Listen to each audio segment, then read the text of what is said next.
So here you are. Yeah. And I think the last time I saw you was maybe a decade ago on the street in New York. Yeah. Right. Right. Welcome. Thanks for doing this. We don't go out on the street here anymore. Yeah, I know. And you know what? Let's start there. How you doing? Great. I'm fine. I mean, it's I feel fine, so that's immediate. My family is fine, and the people I'm aware of who are ill are recovered. Okay. But that'll probably change. I'm not particularly, as it relates to the business that is show. I'm strangely not particularly.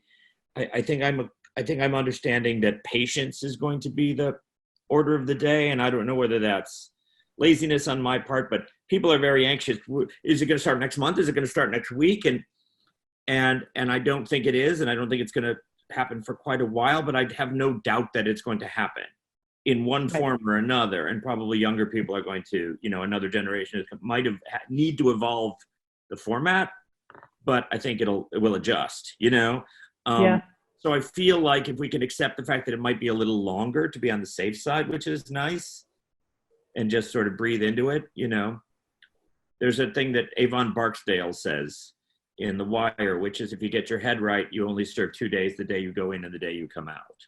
So I'm trying to keep that in I'm trying to keep nice. Head right. So I can be like Avon Barksdale, the drug dealer from The Wire. We all have our aspirational heroes, David. Yeah. It's good to know yours. So a little bit on your bio for the folks on the call. There was a Tony Award for Best Director of a Musical, Band's Visit. Lucille Lortel and Obie Awards for your direction of Our Town, which you also, because you are, as Variety says, a multi-hyphenate, you also played the stage manager. Drama Desk and Outer Critics Circle nominations for your direction of The Adding Machine, which, let me just jump to a question. It's about the musicals that you direct, which are not 42nd Street. Yeah.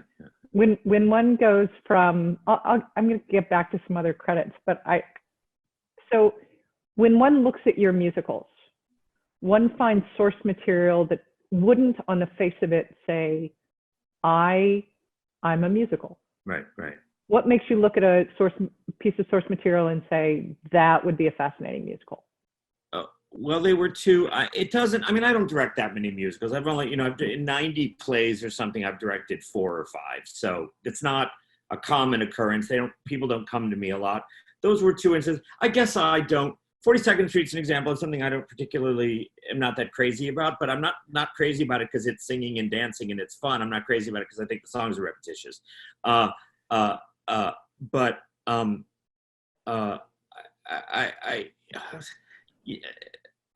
were different things. Adding Machine was a play I loved and felt really connected to for some strange reason, because it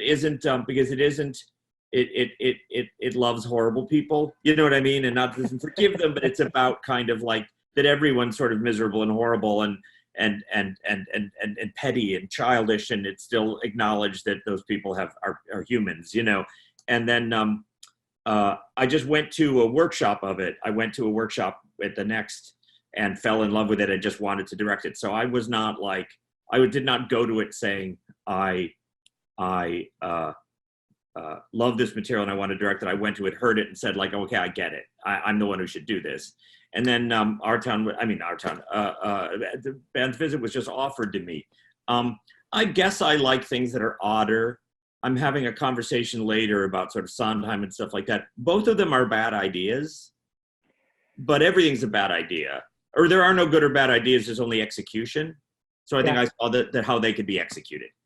I could see, I know how to do that. Or I think I know how to do that, or I can see how to do that. So that's all. It's just an impulse like, okay, I can put my hands on that and figure it out, I think. So that's what draws me to things. Is that kind of an answer? Yeah, it does. I mean, I back to credits, there's 90 some non-musical works. Yeah. Most recently on Broadway, Sound Inside, revivals of Brighton Beach, House of Blue Leaves.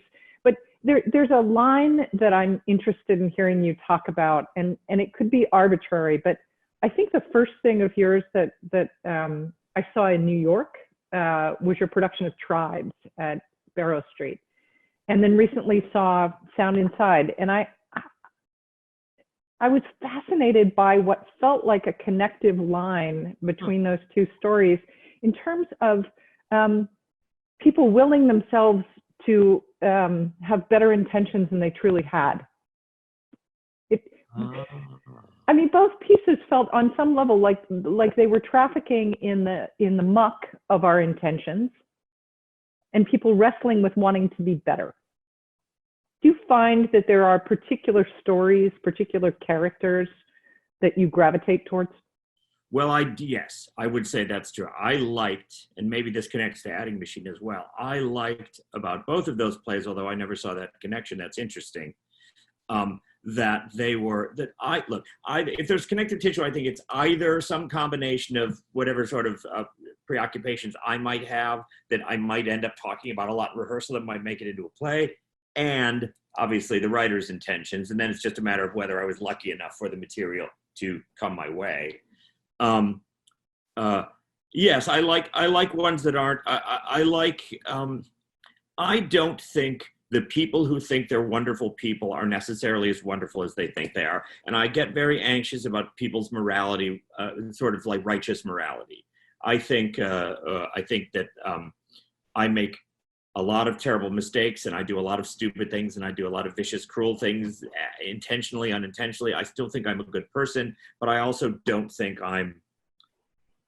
there's people who believe themselves to be virtuous simply because they're themselves, and I must be a good person. Otherwise I couldn't live with myself, when in fact they're kind of nasty or judgmental or cruel or do cruel things. And I think that we all do that. So I like the idea.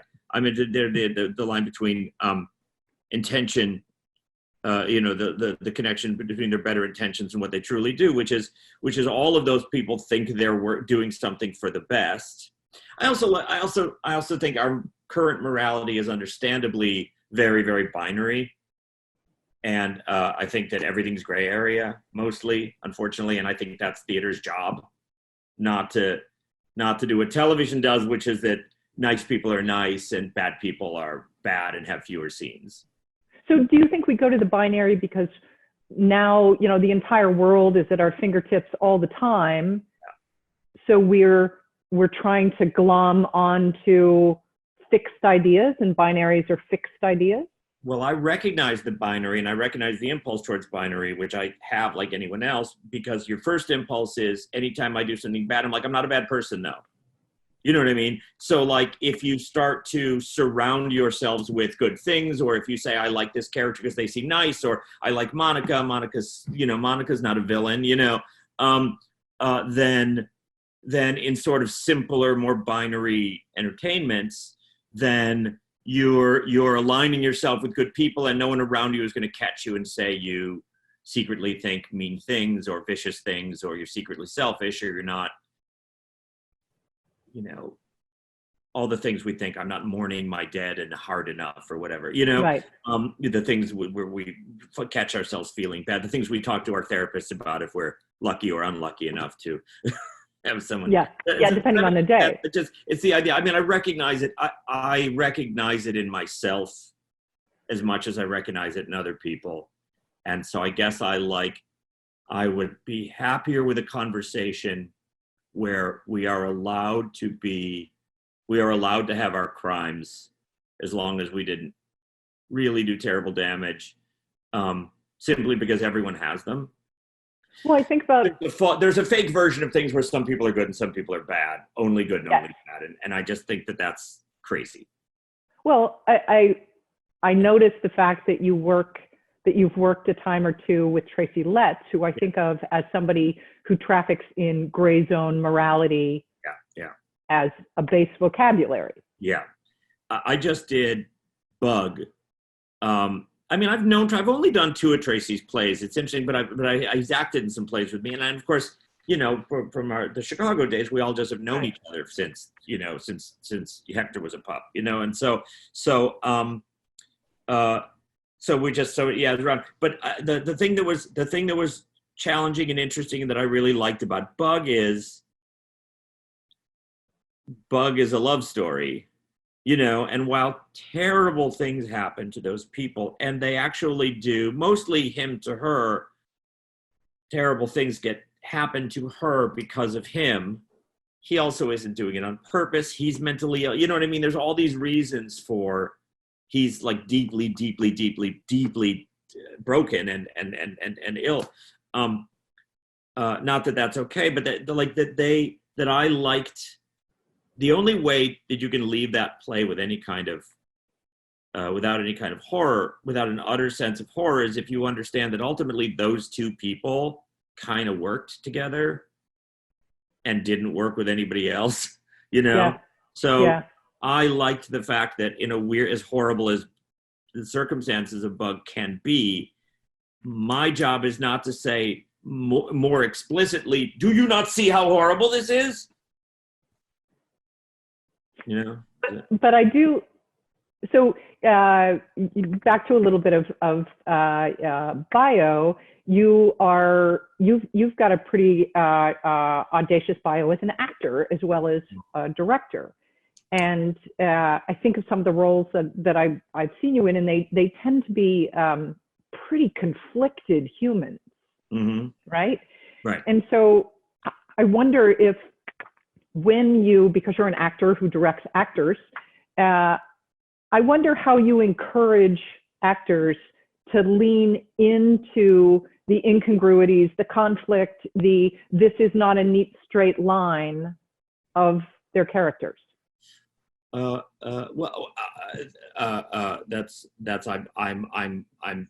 I take that as I like that. I like that observation. That's an excellent articulation of something that I am rarely able to articulate, but that I do believe in. So I'm glad to hear that, or I'm glad to hear that that's your experience.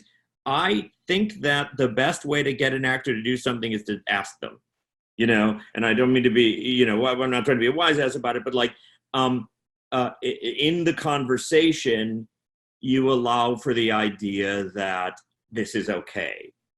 And this is okay not because it's right or wrong, not because it's moral or immoral, not because it should be, not because you should do this thing. The example I use as an actor is I played Lewis in Angels in America and also directed it.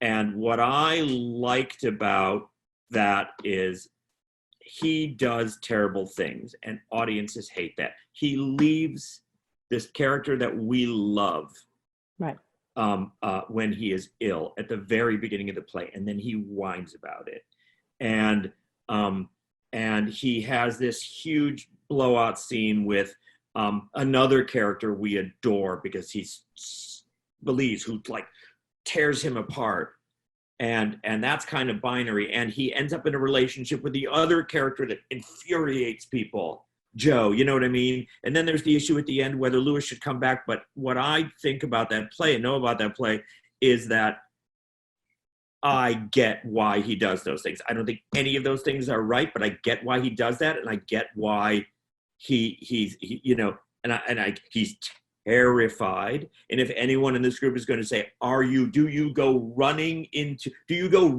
at the telephone pole with the coronavirus on it and lick it to prove you're brave? Or do you freak out and, like, if someone says, hey, oh, don't wave your hand, germs might fly off it? That's what he's unfortunately thinking, because that's primal fear, survival, you know, and yes, weak, full of himself, pain in the ass, yes.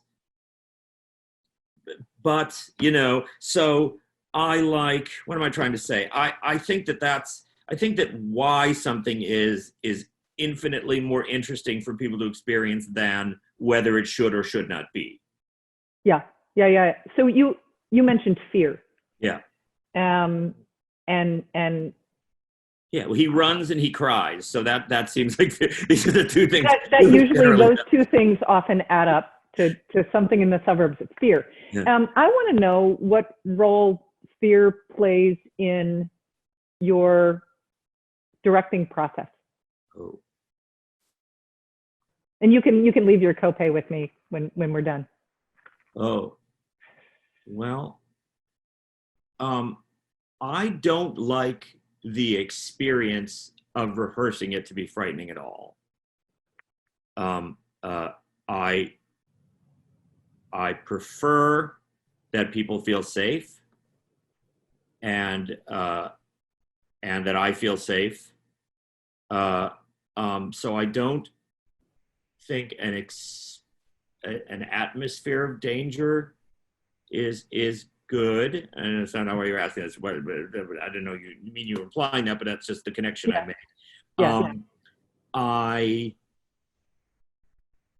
in that way that people who are making something do, which is to kind of set a goal of kind of courage and boldness and risk and all that stuff we all want to do is when we're trying to execute our craft, versus actually my real fear and the things that are in the way.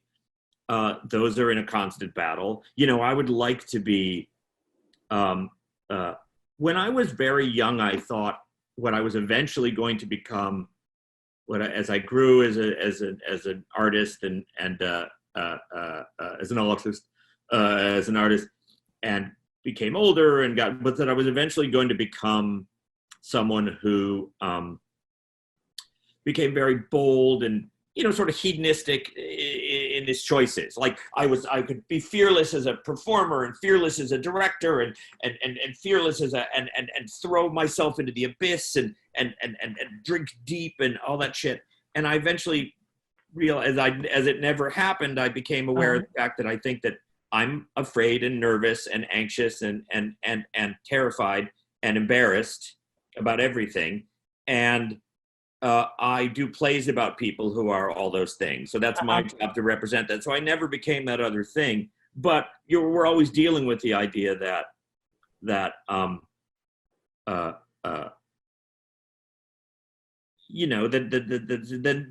that just becomes the idea that what you hopefully do as you live your life is start to understand who you are. Instead of becoming some ideal, you understand who you are and what it is your preoccupations are. And then, you want to grow, certainly, but you understand what your preoccupations are. So I think I probably think about fear a lot. Sound inside, the first thing that occurs to me is when you say this, the sound inside is that woman, Bella, is alone and chooses to isolate herself largely in her life, which is, I don't know if you've read the play, but you said you saw it, is out of fear, right? Out of just abject, you know what I mean? She's afraid. She meets this kid who doesn't seem afraid, and that seems sort of interesting. He calls her out on certain fears. That seems interesting. So yeah, I guess role of fear. I don't like it in the experience. I would like everyone to feel safe. I was talking to a group yesterday or the day before, and they talked about what do you do when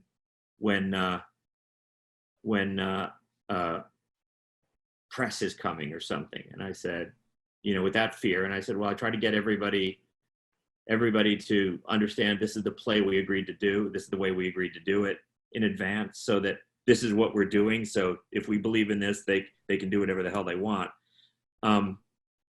So I'm sorry I'm yammering so much. There is, I would say, a conflict between my desire to be fearless and my constant maintenance of the idea that I always want to feel safe. Yeah.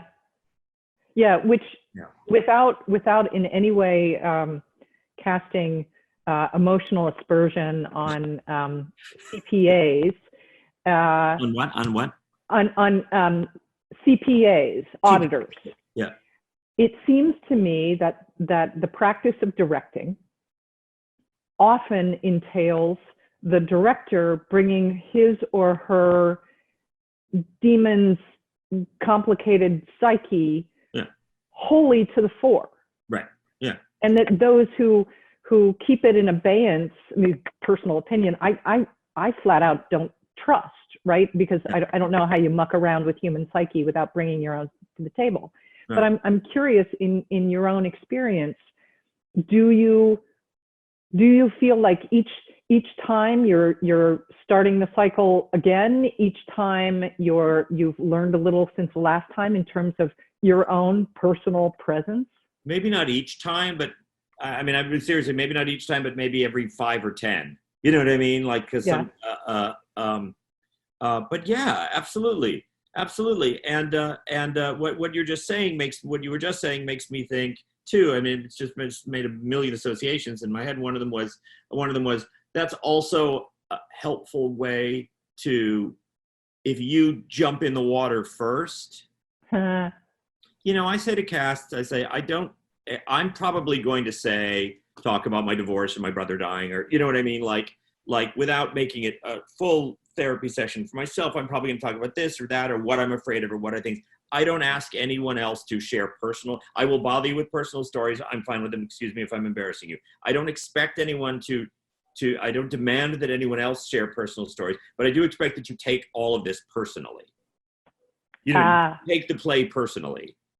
You know, and yes. and tell the stories in your head, you know what I mean? I do, or, you know, I'm not telling them what their process is, but that I'm doing it so that we acknowledge embarrassing things or stupid things. You don't have to tell me embarrassing things or stupid things you said or thought, but hopefully you'll think about them while you're working.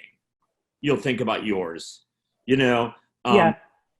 So it isn't about, and then, so the idea too, that you can set a tone you could do it first. You can also not be, you know, you always hear these stories about, like, one of the things that's become a big part of the conversation as the conversation about people in power, directors, right, abusive, is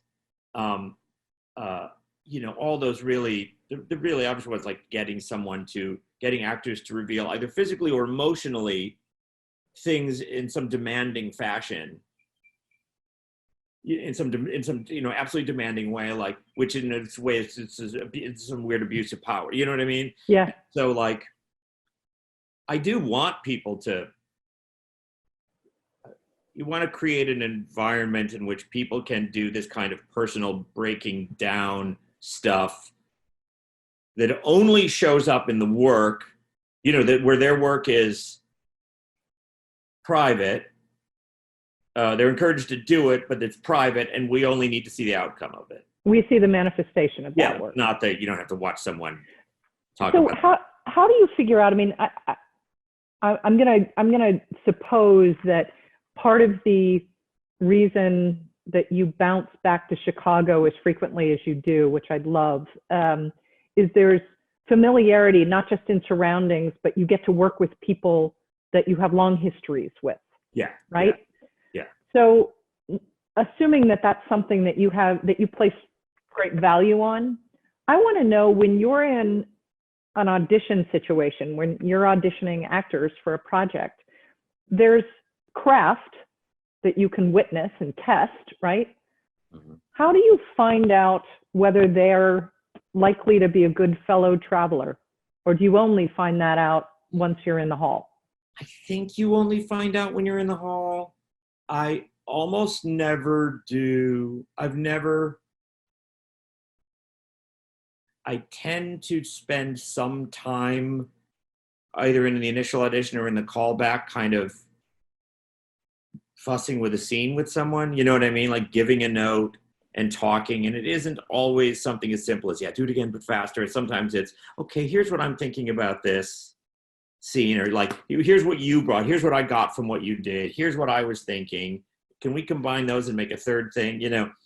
Or can you come meet there, and then I want to meet bring my idea to yours. So I spend a little time working with them, so you can get a sense. Yeah. Well, let me say first, like, I really do like familiarity. I like working with people. I work with a lot of the same designers. I work with a lot of the same actors. But then I also work with a large group of the same actors and a large group of the same designers who, like, get mixed and matched. And then really randomly, you'll also say, like, for all the actors who are worrying, they only want to work with the same people they work with, the designers, you go, like, then also any other day, random day, you go, like, we need new people, you know? We need to meet some new people and add them to the, you know, add them to the mix, you know, because this person left the business, or this person's in LA, or So I'd like to do both. Yeah, I try to spend time in the room. You ask. There's a common thing. Actors might know this, that like if you're really not sure, if the actor has a little bit of a rep, people call around. Yeah. And ask. Yeah. But yeah, I feel like I can get a sense of it. And then you ask. You can tell in the room how someone's working. Okay, two things. One, you can tell how someone's working, how they respond to a note, how they listen, how they argue. And that's not to say that you shouldn't argue. That's saying how they argue. Like, it's the nature of the argument. I'm disinterested in hearing what you're saying, or I'm doing math and going like, well, here's some evidence to the contrary of what you just asked me to do. Yeah. That's okay.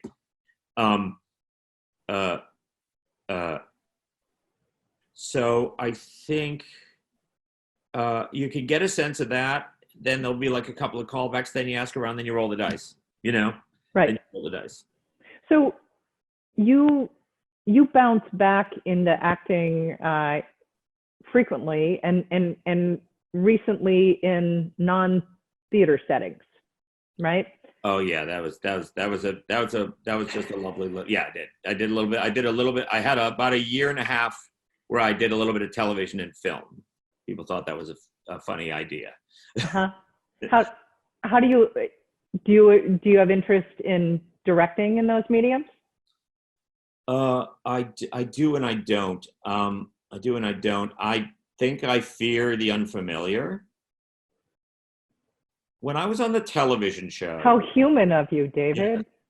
When I was on the yeah, but people are supposed to, like we all watch, there's always some person next to us in school or in a program or in like life who's going like, yeah, and runs forward. And you're like, I could do that, but I didn't,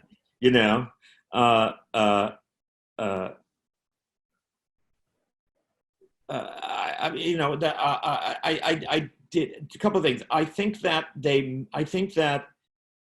I could probably do it, which means I think that probably a lot of people could do it by simply understanding the muscles you're using and translating them to, in the same way that I can look at a different theater or look at a different play and sort of alter my tool, rearrange my toolkit or bring different tools or use them differently to make that work. You could do that. When I was on the television show, and I had never been on a film set, ever, not until I was 50 years old. It was really interesting. I'd never been on television, never been in a film, never been in anything, not until I was 50 years old. I only worked in like storefront theater and then occasionally in bigger theaters. And everything made sense to me. I understood, I could translate from what I did to what they did, what the crew was doing, what the director was doing, which is very different. Directing television, I think, is probably not. Television, if you're a creative director, you probably want to be a showrunner. Yeah. That's when you're casting, you're supervising the writing, you're setting the tone, you're explaining to people what things are. On the episodic television show I was on, there was a different director every week, and I sometimes had conversations with him and got a note, and sometimes we just said hello as we were staging the rehearsal. And other than that, I only ever spoke to the cameraman and the DP. Some of the directors were wonderful and involved, and we talked. But my interest in that was it's funny, what the saddest thing as I get older, the only reason I want to do TV and film is so that there's some record. You know what? Which is embarrassing, but no, it's not. No, it's not. Do you find yourself when you step back into acting, do you watch directors differently than you used to? Mm-hmm. Oh God, yeah. Oh yeah. Who have you been directed by that you thought you're my icon? Oh, Falls was pretty great. That was a long time ago, and I didn't know I didn't know as much. I hadn't been through things as many times as I have now. The last director I worked with, Lila Neugebauer, I was in the Waverly Gallery on Broadway with Elaine May, and it was directed by a woman whose work I've seen a lot of and really like. You know, the other thing that's sort of, I'll say, that's embarrassing and egomaniacal is I also like her work because they look like plays I would do. You know what I mean? I go like, yeah, I see what she's doing. That makes sense to me. Yeah, I like that. That's clever. I'm a little jealous of that. I'm a little threatened by that. And that's the, you know. I don't do it that often. I don't act that often. It's really rare. And a couple of the times are the two. Yeah, I don't do it that often. I worked with Nick Bowling. He was great in Chicago. But it doesn't happen that often, not nearly as much as I direct. But I definitely do pay attention to, what I realize is that we're all saying almost exactly the same thing all the time. I don't see any of these directors. They may have a different agenda and a different plan for the day, but we're all doing exactly the same thing, so that when I'm secretly alone with myself as a director I'm thinking great thoughts and saying these unbelievably insightful things that I'm preparing to say to my couch, they've heard all that before. You know, I don't know what the difference is. There's just something in the air you create in the room that makes the plays different. That makes somehow something in the chemistry of the room or in the way you say things, how many times you say something, or how much micromanaging you do, or how much micromanaging you don't do, or how much detail you want that makes the difference. But we're all saying the same thing, which is, you know, I can't whip that out right now, say what we're saying. I still want to believe that Ivo Van Hove says something different. I just want to believe that. Yeah, I mean, you can crush my dream on that front, but I don't know. I don't know. I know people who've worked with him, but you know, I don't know.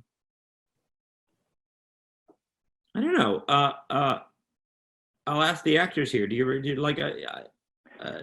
remember what the director says, or? What's cool is our folks, and I'm gonna fair warning, I'm gonna start asking for questions. Okay. A lot of the folks on the call are directors, and what I love in looking at the list is that a lot of folks on the call are actors who bounce back and forth between actors and directors. Uh-huh. So, hey, you many people out there, can you hit your hands up button so I know to call on you? Well, actually, I'm looking at one right now that came through chat. So Leah Sario, you're going to be up first, and I'm going to let you ask your own question because you're unmuted and I don't want to translate for you. So go, Leah Sario. Hi, Lee. Sorry, I'm just trying to unmute. Okay, there we go. So I'm walking around, so if you hear the cars, I apologize, going for my daily dose of outdoors. I am a big fan of your work. I've seen you both as an actor and as a director, and I know you work a lot in white worlds, from Waverly Gallery, as you mentioned, to Brighton Beach, to Tribes. Mm-hmm. And I saw Bug at Steppenwolf and thought that the casting made it really newly resonant for me in a way that I didn't. We were just happened to be in Chicago, and I was like, oh, let's go see a play, and found the casting made the play a different play than the last time I saw it 10 years ago. Yeah. So I just wanted to hear a little bit about how you think about casting, and especially working with actors of color and casting actors of color, as a white man, having worked predominantly with white playwrights and white in these sort of white worlds, and how that decision came about, how you prepared for that decision in the room and handled that, and as you're moving forward, where that's being demanded a lot more, that we need more voices of color and actors of color on stage. How do you think about that? Well, it's difficult for me to speak about it from any other position but my own, which is suddenly realizing that, you know, when I was young, I was under the impression I was some sort of a outlier or underdog. I did not realize that I was a white gay Jewish male, and that white gay Jewish males tend to dominate the American theater. And so as a member of the, you know, as a pure fucking patriarchy, it's sometimes I worry it's disingenuous. I'm afraid my thoughts on this are disingenuous, are of no value to the argument. I cared very much about verisimilitude. So I cared very much about verisimilitude. So I cast the plays I did as literally as I could in terms of what I would deem appropriateness.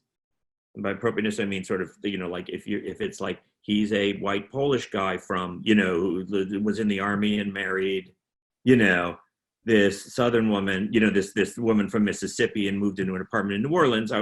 That's how I was going to cast Stanley. And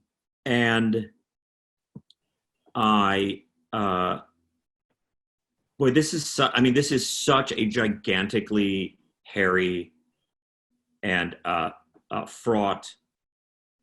I'm trying to speak about this only from my own perspective, because I once saw a panel on diversity with in the theater with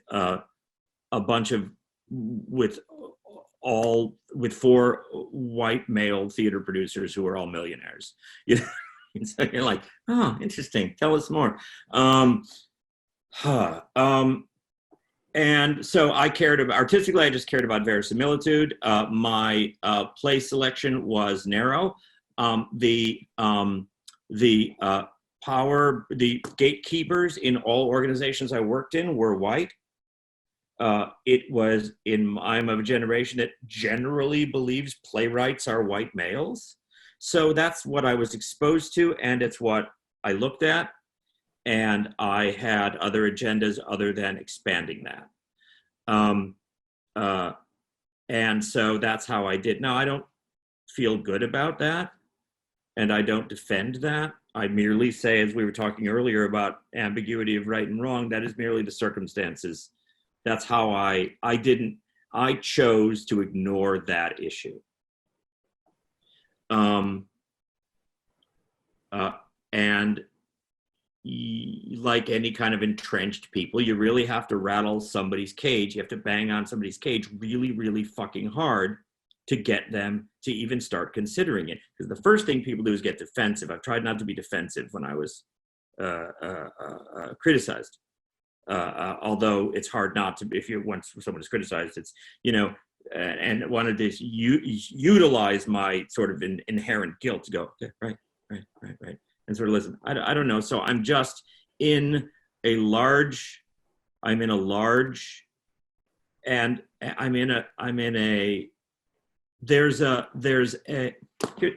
it is. If the patriarchs are making all the choices, then I'm going to be an old white man bestowing jobs, letting people in. When in fact, and this is the really hard part, the gatekeepers need to be, as well as a lot of things, old gatekeepers need to be replaced. You know what I mean? Does that make sense? I'm I'm praying there's some nodding going on. No, it definitely makes sense. And but I think you did, beautifully with the production of Bug. So I'm also curious about. I want to celebrate that. Well, I'll tell you, the production of Bug is there are issues that come up when that character is played by a black man that were not inherently in the play.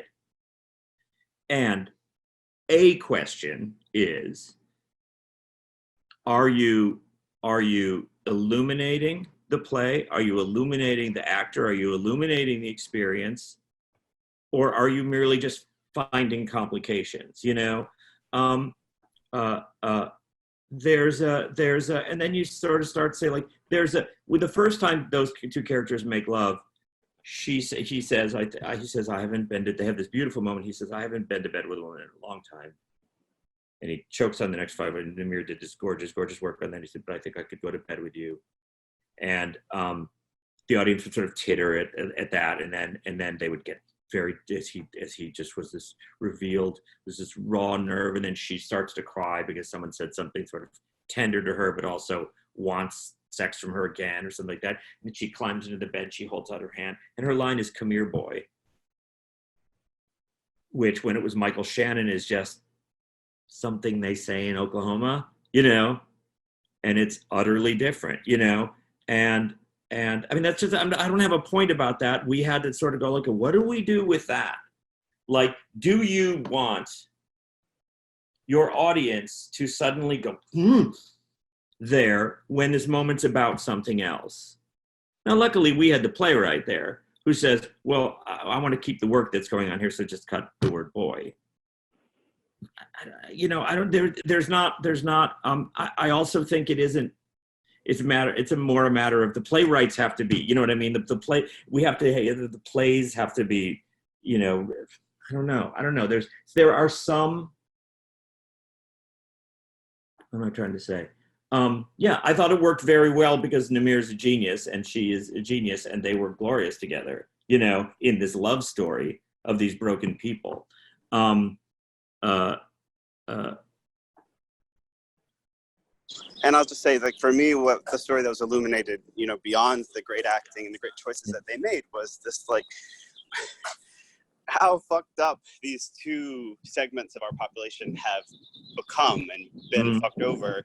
And then you see this marrying, this really fucked up relationship that is awful, but also potentially beautiful if it just were nurtured in the right way. And, how can we bring these two, the woman living in the motel, the white woman living in the motel, and the black man who is struggling with mental illness and has been abandoned, by so many systems, coming together. So I just wanted to say, I thought that was just a really, again, it made it so much more impactful than previous, incarnations of that play where I've seen where people just cared about seeing the guy's dick, to be completely frank. There's another, I sort of had a flip side to the weird boy moment, which was this strange thing to sort of have to do with it. Is this getting in the way? Are we changing intention of the play? No, we're not changing. We're serving the intention of the play because we're making the scene about what it's meant to be, and audiences plays happen at different times, at 3 different times when they take place, when they were written and when they're playing. So it was just different for the audience there. But the other thing was this was a completely interesting byproduct that never occurred to anyone, was that a lot of people were saying, people in the African-American community were saying, some people were saying very loudly and very vociferously to us in emails and things, which is that mental illness is not addressed in that community in the same way that it's addressed in other communities, or that those people felt that it dealt with in a different way, and that they were very grateful that it was being that you know what I mean? So then it opens up these other things. So that's one of the things I'm learning too, but I also think I just need to be put out to pasture. Well, until you are, I hope that you keep making choices like that. Thank you. I intend to. So I'm gonna next go to Lauren. As thoughtfully and as thoroughly and as responsibly as possible. I'm going to go to Lauren Morris next, but I do want to just put a kind of frame around something that you just said, which is this notion of plays existing in 3 times. You have chosen to go back to some of the American classics, and I do want to circle around and talk about that notion, but just for my own brain, the play exists in the time that it is set, the play exists in the time that it was written, and the play happens in the moment that an audience meets it. Do you privilege one of those 3? Oh. I'm sorry, Lauren. I just had to ask that question because I'm dead curious. No, I would not say I've thought about it, but if I had to think about it, I would say, well, we certainly, I think we privilege when it takes place. I think I would say I privilege when it takes place. I would say that the sensibilities of the writer when they were writing it will handle themselves, and the attention to the audience's experience of watching it now is part of your job as a director when you are going from the room, when you're going from tech and previews, the room and tech to the period of time. If you get a preview period where you are acclimatizing the play to the audience, and the audience to the play. That's sort of that's one of, try to prepare for those if you're gonna have time. And look, if I am sure I said 5 or 6 clumsy and hopefully not monstrous things when I was talking about that topic. I hope I did not. I hope I can figure out what that is. But you know, all I can say is I'm trying to grope my way through that. And I think many hands would have gone up had there been something monstrous, and none did. So Lauren, I'm done bogarting the conversation. What you got? Hi. Well, thank you for addressing that question, Susan, because I was furiously writing as you said that, as somebody who directs classic plays from time to time and is trying to figure out how to grapple with the racial and gender violence that sometimes comes along with texts that are not understood from our current points of view. Right. But what I wanted to ask about, though, was the turntables in Band's Visit, which is a really specific thing, but I have to say that that image of all of those turntables turning on their own speed and then also together has become this indelible image for me of how I think about our own solitude and togetherness that happens at the same time. And particularly right now, we are solitary and together in new kinds of ways. Yeah. And I just wondered if you could talk about that, how that beautiful realization came about in the design process, in your own process. Was that a moment where you came with ideas and the designer came with ideas and that magically grew forth? Where did that come from? I just loved it. Well, first of all, I want to speak to the kind of thing you were talking about, sort of the duality, or I want to respond to the duality you were talking about. First of all, I mean, I think that was a lovely way to, I mean, the going at their own speeds and happening at the same time. I've been thinking a lot about, I've been in a couple of other sort of meetings over the last couple of weeks and talking to people, and it's forcing me to like say out loud things about directing that I don't think about enough, or that I don't say out loud enough. And I was realizing, I've said this to Cass too, which is there's a point where I find myself, I was under the impression I was going to be very linear with groups. And I was going to say, I find myself saying to Cass, I understand that I just told you to go faster and slower at the same time. You know what I mean? And I understand you're like, well, what the fuck are we supposed to do with that? That you said, and that, you know, and that we teach actors, you've got to be open-hearted and tough. You know what I mean? You've got to be like, there's just these, like, there's these double things going on all the time, which is kind of the friction of existence, you know? And in the Band's Visit, there was something we always tried to talk about, which is that all the people, especially at the beginning of the play, were meant movement-wise to be like dead still, back-footed, almost completely exhausted. Everything they looked at was like 1,000 miles away, was on the horizon, which meant you don't do this when everything's on the horizon. You know what I mean? You can scan the horizon. I'm scanning 100 miles on the horizon without moving my eyes because it's so far away. And so that, without how to do that in an energized way, and then we would talk about, well, your heart's still beating, you know what I mean? You still want something, your muscles are still activated, so you're standing, so you want something. And then David's music would be like, dom, dom, da, dom, dom, dom, dom, da, dom. So the music would be like, slow. Sometimes the music would be very long and lush, but it always had this weird little groove to it, you know, I was going like, even if it was slow. So it was like, you are completely still, but you are always vibrating, we would say that. So like, weirdly, like the double, the two-pronged thing. Now that's a thematic thing, which is I would say that I will adopt your articulation of that as something that I think we were intending, which is that there's multiple speeds going on. You know what I mean? That there's a beat going forward, and then there's something like incredibly slow. In practical terms, first of all, turntables and double turntables and inset turntables and offset turntables are actually something I've used on and off for several years. I use them in multiple ways. I often think of them, it's a tool. So it hasn't only been in that. I think it was first, I did it, David Swayze, marvelous designer who no longer designs theater, did in the production of The Grapes of Wrath, which is how we were going to move the car, which we had a giant turntable and an offset turntable. So the turntable was sort of at 6 o'clock, you know? Now the truck would go on that, so it could turn. And then if the whole turntable was going, you know, it could do that and that. So you could, you know, and there were suddenly 1,000 variations. If you had turntables going different directions, different speeds, you suddenly had a zillion variations. It became the river. It became the Jodes running away. It became like a million things. So it was just a stage tool that I lost my mind for.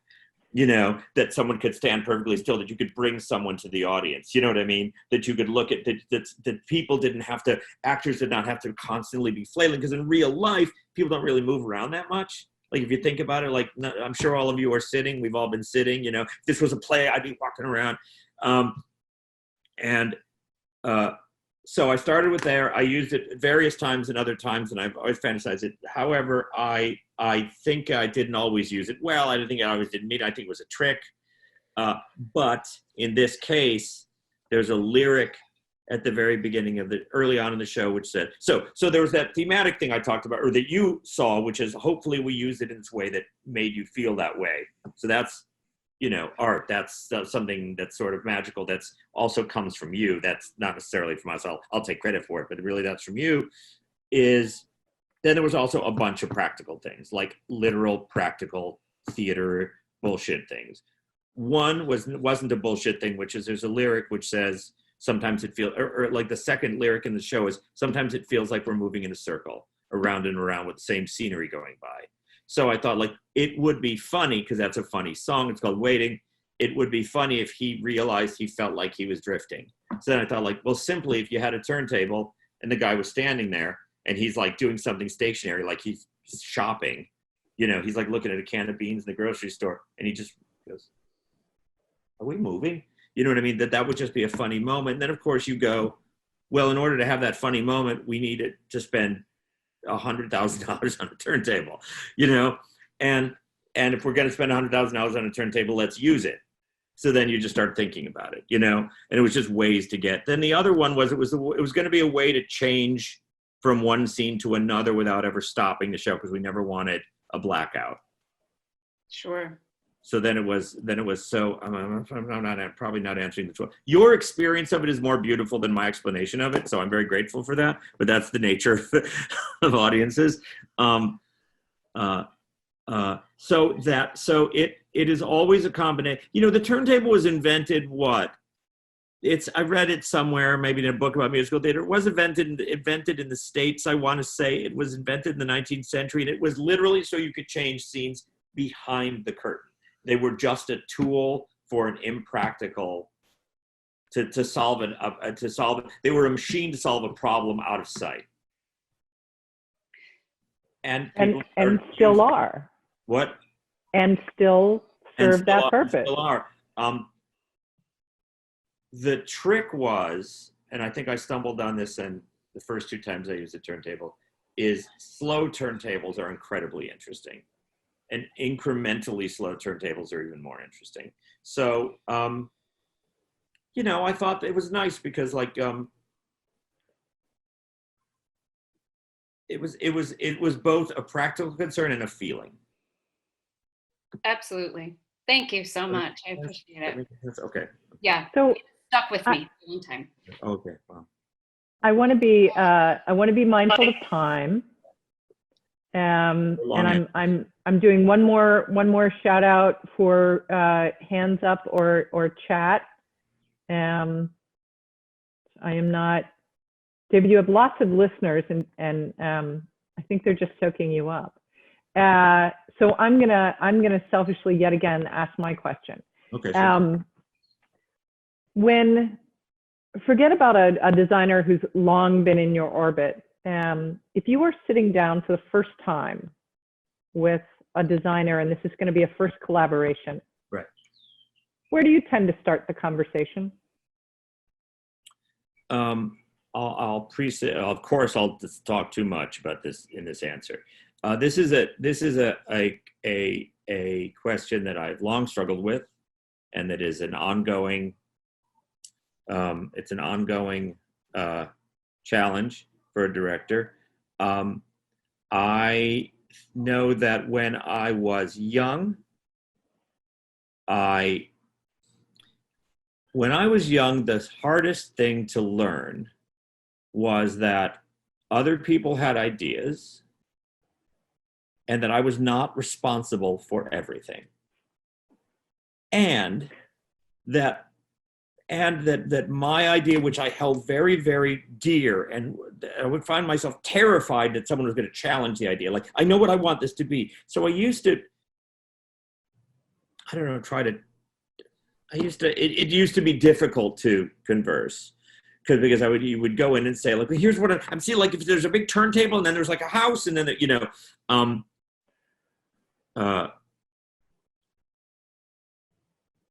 I now realize that that my prep time is prepare a bunch, but be ready to stay. I have to be rigid but flexible. I have to be prepared but utterly flexible. So then my job is perhaps how to introduce the idea of flexibility. And so that is, I think two things. One is, I say I will either open with a feeling I have about one or two things, like an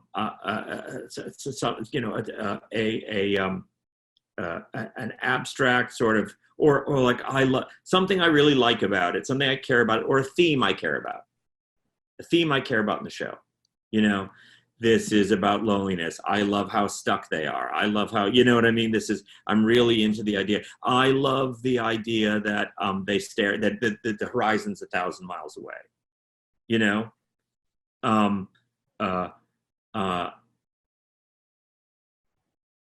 and or, hey, did you have any stuff you brought in preparation? Those are sort of the basic two ones, and I kind of randomly pick one or the other. Yeah. Do you remember Michael Philippi? Yeah. So Michael Philippi was a designer who worked all over the country, but worked a lot in Chicago. And when I got my first equity gig, we had our first meeting, and I had a yellow legal pad, and I had drawn things on it. Yeah. And he took the legal pad out of my hand. He took the pencil out of my hand. He put them on the floor, and he said, "Tell me why you love this play." Yeah. Something to that. That's better. Yeah. Yeah. I wish I remembered that more often. Yeah, I know. We can only remember it when we do. That's why we have these little get-togethers, so that we can remember these things. So that we can recall. Yeah. So yeah. I have a. I know that's not the most earth-shaking thing I said, but there's nothing that complicated about what we do. Is relatively simple. It's just the nuts and bolts are complicated, Yeah. So I lied. Oh wait, my Q&A just lit up. Oh, thank God. Discipline, spontaneity. There is a question. How do you feel about improvisation in rehearsal or performance? Do you use it? I do not, but only because I do not know how to do it or facilitate it. That is a big gaping hole in my experience as an actor.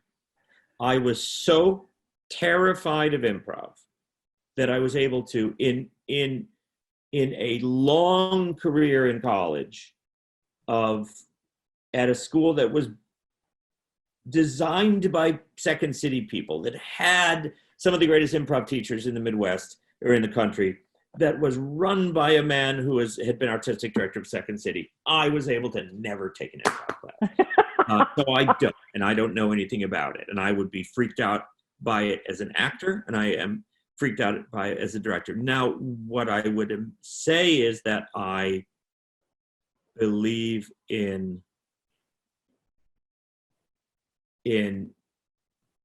watching what the actors are doing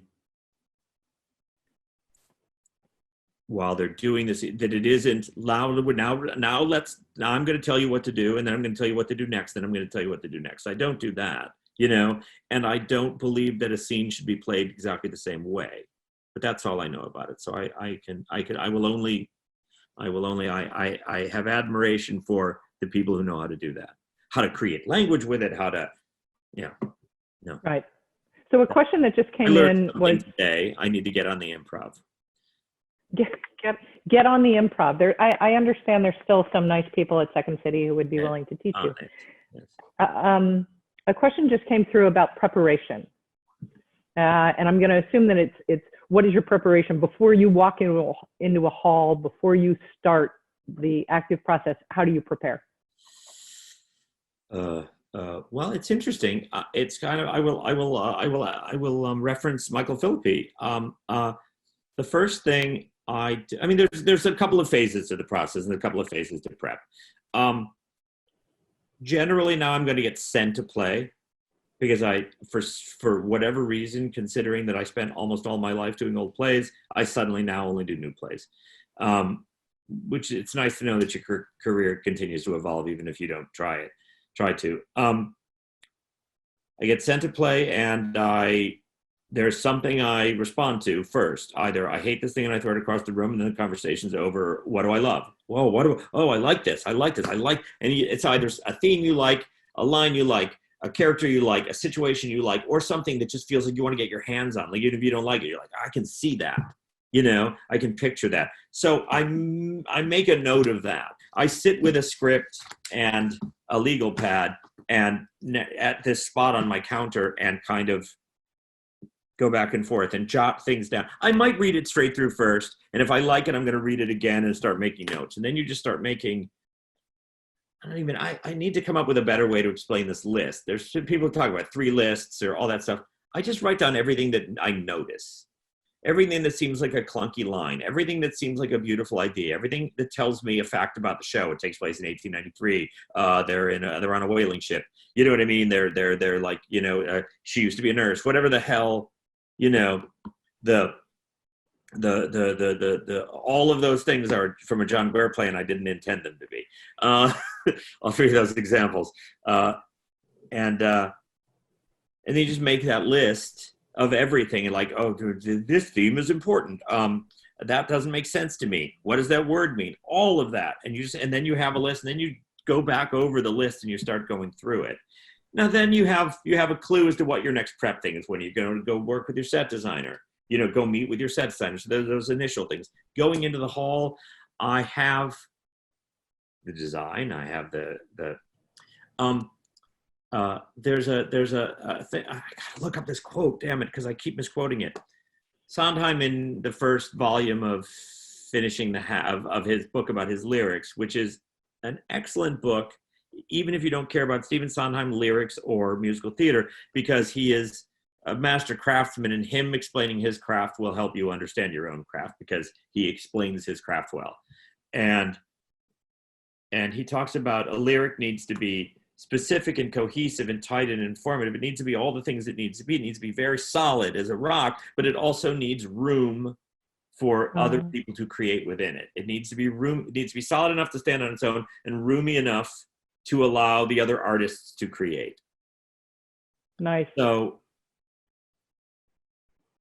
prepare what I know, prepare what I don't know, try to prepare things that will set things in motion, like probably a cue for an improv. But also know, and this is, but like about the set design collaboration, also know that also do something scary, which is to risk the idea that other people are going to have different ideas than you. And leave room for that. Now, I would also say the downside of that, the bad version of that I see as a director, and I experienced those directors who wanted to be directors and would go into a room and say, I don't know, what do you guys think about everything? Because they wanted to be liked or they wanted to be agreeable. Your collaborators need someone to make the first decision and the last decision. Which is I want you as the designer and you as the actor, and let's go in and this is what I think is important and this is what I love about it. And this is what I'd like to be about. That's the first decision. And then the last decision is, okay, we're stopping now. We're stopping changing things now. We're stopping on these choices. And then everything in between, you have to do a bunch in between. Then everything in between is a great improvisation or negotiation. So is that vague for prep? I mean, it's something as simple as, I like this play, I love this play, I read this play. Then you start going through it and getting into details, and you'll know what goes on that list. Whatever you think goes on that list goes on that list. You know. So a question that comes from one of our folks who has shared the experience that you had with Our Town. How, when you are both acting and directing, do you switch from one part of your brain to another? And is it advised?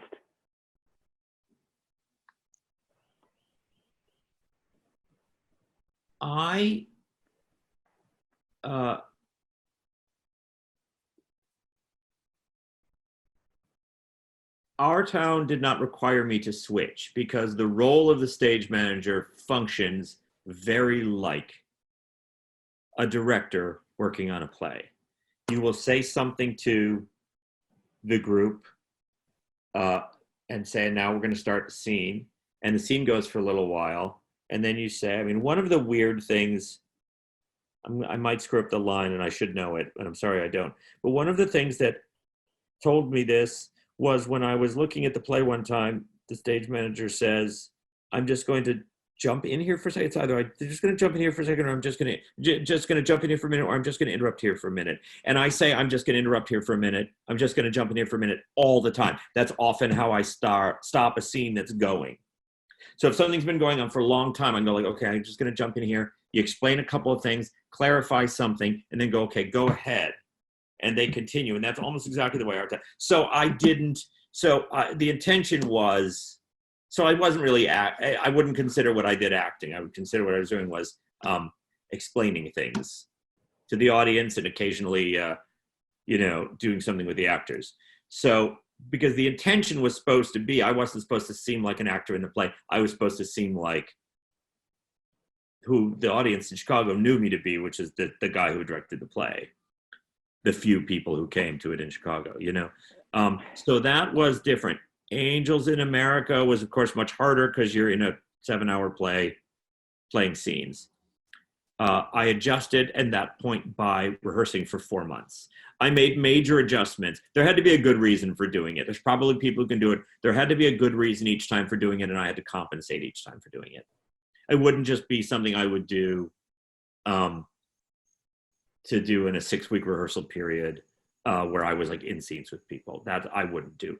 You can. I don't think you should, which is exactly the reason you should. You know what I mean? If you can say, fuck you, old man, here's why I'm doing it, and prove me wrong. You know what I mean? All those things are like everyone, everyone's going to tell you, well, it isn't advisable that you do blah, blah, blah, blah, blah, because, you have to, it's important. And I would always tell my students, like, you really can't, I don't think you should direct your own play. I don't, you know what I mean? Like all that shit. And then like, and then the world is made by the art form is made by the people who don't listen to that shit. No, the art form is made by the people who don't listen to that shit. And it works. It isn't made by the people, and you just got to try it. So it's advisable. It's unadvised. It's not advisable, but that doesn't mean you shouldn't do it. So because you just referred to yourself maybe for the 14th time as old, which is troubling because we're actually the same age. So I reject your premise. But we don't look the same age, do we? No, nobody. No judgment. But I want to close out with a question that just came through, and it kind of circles back to where we started in a nice, neat way. What is something that you bring into a room now that you didn't bring in as a young director, and that you're glad you bring in? Patience. I've been thinking about this a lot. And I was thinking about it a lot because of the quarantine, which is I'm not bouncing off the walls. And this might be because I have an excellent psychiatrist, and I am take 20 milligrams of fluoxetine every day. But but also it is in my thoughts, which is okay. We're going to be here a little while, so you either don't freak out and run at the door all the time like a cat trying to get out, and you just go, I'm here for a little while. Now that made me think about. I'll try to make this quick. I know you guys probably want to go. I thought about the idea that where I was when I was young was, the greatest asset you guys have is your impatience. You know what I mean? Is your now drive and must, and let's do it. Let's stay up all night and rehearse, and let's, build it, like we don't have to go home. We can live at the theater, and or like, I need this now. I need this now. I need this now. I need to make this. Patience sounds like I'm just saying, but it is the idea that I would say that as a director, if I am driving forward, and if I have urgency and patience, which are the opposite and have to do with duality and things happening simultaneously, text the definition of that, which is we need to get through all of this, which means we need to keep going. But because 5 elements have entered the room that we've already rehearsed, I need to do some detail. So I need to keep the rehearsal moving constantly forward while not seeming rushed, so that we can take time and pay attention to details. Racing forward and getting it done, because you have to fit 10 pounds of shit into a 5-pound bag, as the old saying goes, which is you have not enough time ever to do a play ever. And I have patience. Does that make sense? And it isn't as easy as like, there are those two things that have to exist simultaneously, urgency. But I had the urgency when I was young, and now hopefully I have some patience. And I would also say that it is important that patience manifest in the outcome of the work too. Not that you asked what I think is important, but I would say this: there's a pressure from audiences, from producers, from artistic directors who are bored to say, keep it moving. Life isn't always fast. I'm not saying everything should be slow, but patience in terms of the audience's attention, patience in terms of like how they're going to receive things, patience in terms of what, what I mean? Just patience and all the things that might mean. So I'll stop saying patience. Sorry. David, thank you. Thank you. That was really splendid. And I did all the talking. No, it was really splendid, and you're really generous, not just with your time, but with your heart. Oh, cool. And I am so appreciative, and nice to see your face again. It was great to see you, and it was nice to talk to everybody. Thank you very much. I hope this was of some use.